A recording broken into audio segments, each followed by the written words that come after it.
Have you ever been in a crowded room, surrounded by people, but you just felt completely alone?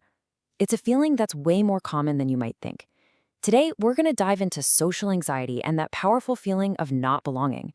We'll explore two very different ways people experience it and the one core fear that ties them both together. This quote just hits the nail on the head, right?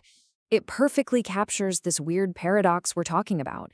In a world that's more connected than ever, how can so many of us feel so isolated?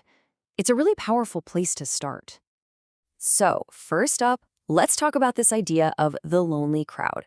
We're going to explore why, in a world full of people, sometimes just hiding away feels like the safest thing to do. You know, it's wild to think about courage in this way. We don't usually consider just walking outside a brave act.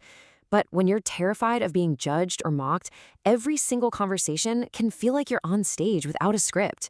And that constant performance, it is absolutely exhausting. Okay, so to really get what this feels like, let's listen to two people who live it in really different ways. Their stories are going to give us a peek into the real, internal monologue of social anxiety.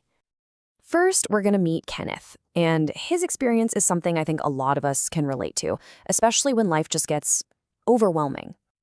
Now, before we hear from him, he's going to use a key word, so let's get on the same page: a recluse. This isn't just someone who likes being alone, an introvert. This is someone who actively tries to avoid other people. Keep that in mind. So here's the really important part. Kenneth's need to pull back, it's not because he hates people. He says it himself.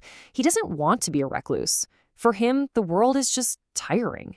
He needs to get away to recharge his batteries, away from that constant pressure to always be on. All right, now let's switch gears and talk about Jen. Her story shows us a completely different side of this anxiety. For her, it's less about escaping the world and more about a desperate, painful desire to connect with it. And just like with Kenneth, let's look at a heavy word Jen uses for herself: freak.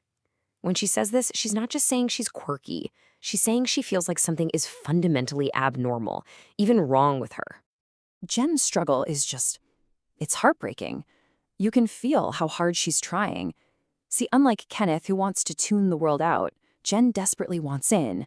Her anxiety comes from that gap, the one between what she's thinking and what actually comes out of her mouth, and this intense fear that she's getting it wrong every single time. So when you put them side by side like this, the contrast is so clear.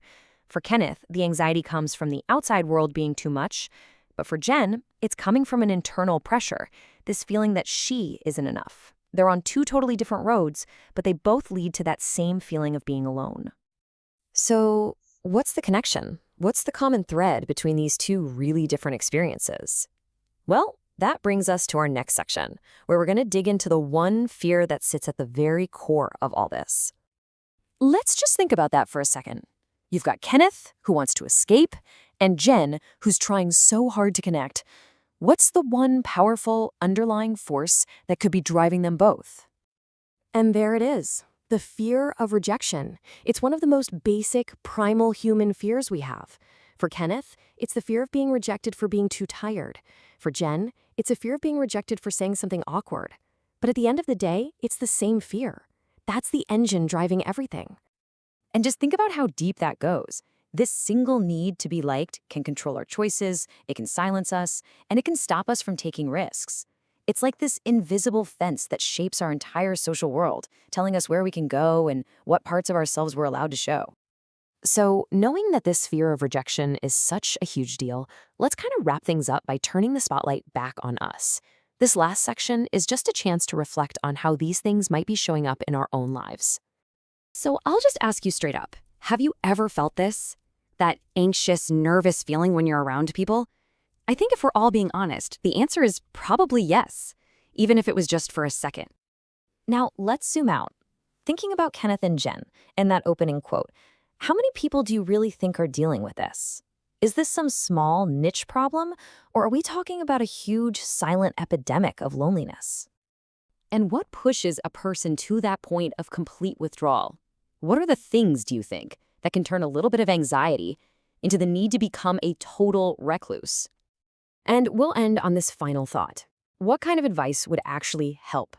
For someone like Kenneth, maybe it's just hearing that needing to recharge isn't a failure. For someone like Jen, maybe it's knowing that connecting with people is more important than being perfect.